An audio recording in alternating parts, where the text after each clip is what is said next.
So one of the big things I'm stressing to the NAACP and other organizations like Affirmative Action, American Civil Liberties Union, uh, the Moors, uh, uh, Nation of Islam, civil rights attorneys, colleges, universities, like whoever takes interest in my civil rights case, is the fact that I never, like, people call me up, people talk to me on the phone and they say, well, in a legal situation, did you have a restraining order against you?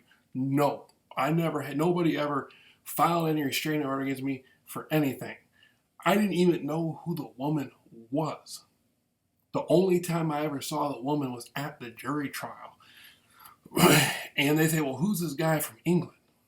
And I say, listen, this guy from England is claiming he called Silent Observer on me in America. And he's claiming that I tried to pull some woman out of a car in the summer of 2016. And I was on the phone doing an interview talking about pulling a guy out of a car in the privacy of my own home doing an interview on the phone with my friend on YouTube because these people kept following me and trying to scare me. And that had nothing to do with anything having to do with this woman in the police report. And so when I was arrested, the police said that I tried to pull the woman out of the car, then sent the flowers, then made the YouTube videos. So that's indicating that I tried to pull the woman out of the car in the summer, in late 2015 or early 2016. But according to the obsoleters who's claiming to have called Silent Observer, he's saying it was in the middle of the summer of 2016, which is August. Okay, and I was arrested August 8th. So the timeline doesn't even make fucking sense. Like, the timeline makes no fucking sense. And all I did was send a woman some flowers who was following me around. And then made some YouTube videos about being followed around. And I made a few YouTube videos telling the girl I cared about. It was nothing like it. They made it seem like the police put in the newspaper I tried to pull someone out of a car. And then when I went to court, I didn't even know who the woman was. And then the fucked up part about it was I sent flowers to a floral company.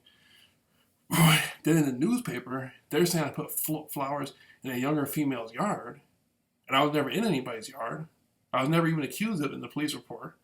And the whole trial was about me sending flowers to them, like to the woman. And the fucked up part about the flowers is the people, the man who answered the door for his daughter, he accepted the flowers. And then the police didn't actually take pictures of the flowers or interview the floral company.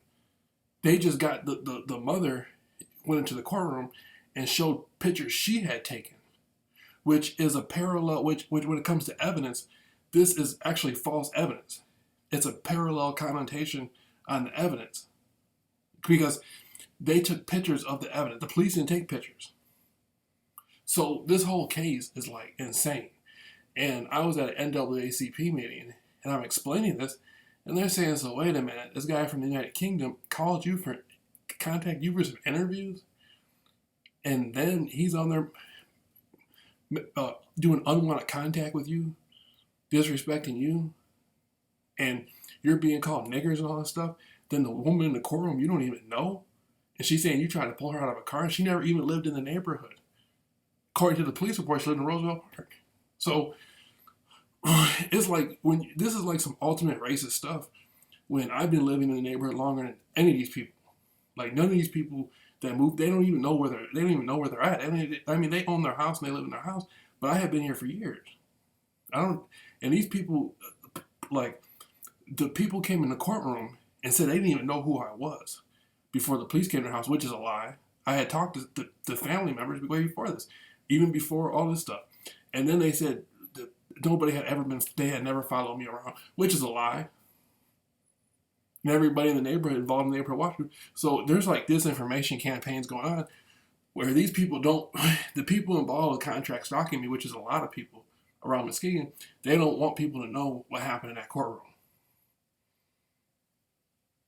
In reality, nobody has any right to be following me. Like, nobody has any legal base. Nobody has a right to harass me. And that's just where I'm coming from. It's not about the girl in the police report. I don't give a fuck about the girl. I don't know her. It's not about her. It's about I got framed for a crime I didn't commit.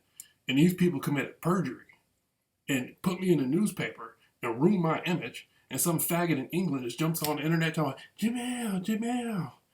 Every 5 minutes. That's what it's about. Bunch of racist frame of man that had no business playing with. You know?